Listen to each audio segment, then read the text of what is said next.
হরি ওম জয় গুরু। আমাদের প্রাণের ঠাকুর শ্রী শ্রী স্বামী স্বরূপানন্দ পরমহংসদেবের অমৃতসম উপদেশ বাণী। পবিত্র ধৃতং প্রেমনা গ্রন্থের ৮ খণ্ডের ৬৫ সংখ্যক পত্রের কিয়দংশ পাঠ। পৃষ্ঠা সংখ্যা ১৫৯ ও ১৬০। নিরস্তে পাদপে দেশে বর্ষণং ন ভবেত্ততঃ পুণ্যানাবেব পুণ্যং তু পাদপানাং বিরপ্নম অতীতে পূজনং পুনং অন্নদানে তাতোহধিকম ফলবৃক্ষরোপণাত্তু অশ্বমেধ ফলং ভবেৎ মূলে তু সিঞ্চয়েত্তয়াং পুণ্যকল্যাণলিপ্সুজঃ পাদপে যানি পত্রানি তানি লক্ষানি স্বর্গভুক। বৃক্ষরোপণ এবং শ্রমদান এই দুইটিই আমি অনেক কাল পূর্ব হইতে করিয়া আসিতেছি। বর্তমান বনমহোৎসবের প্রবর্তক, প্রচারক ও নেতারা ইংরাজি ১৯২৮ সালে কে কোথায় কি করিতেছিলেন খোঁজ নাও। আমি ওই সনেই বিরাটভাবে পুপুনকি অঞ্চলে ফলবৃক্ষ বিতরণ শুরু করি।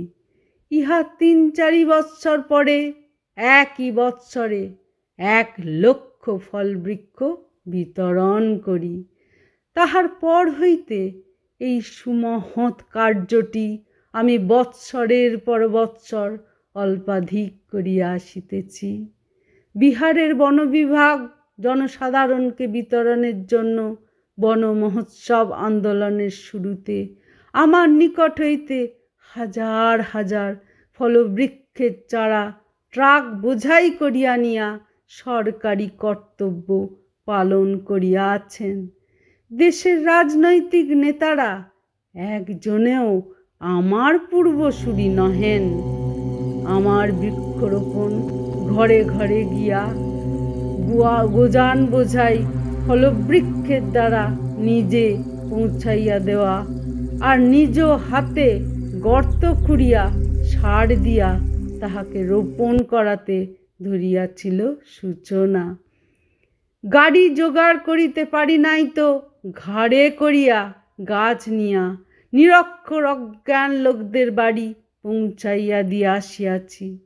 রবীন্দ্রনাথের পূর্বগামিত্ব আমি জানিতাম না, কিন্তু তাঁহার বৃক্ষরোপণের ঢং এবং লক্ষ্যের সহিত আমার বৃক্ষরোপণের ঢং এবং লক্ষ্যের তফাৎ ছিল।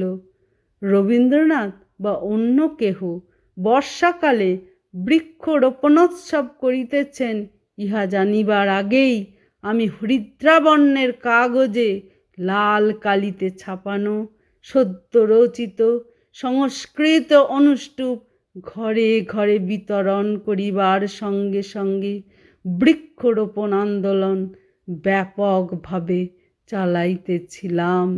হরি ওম জয় গুরু।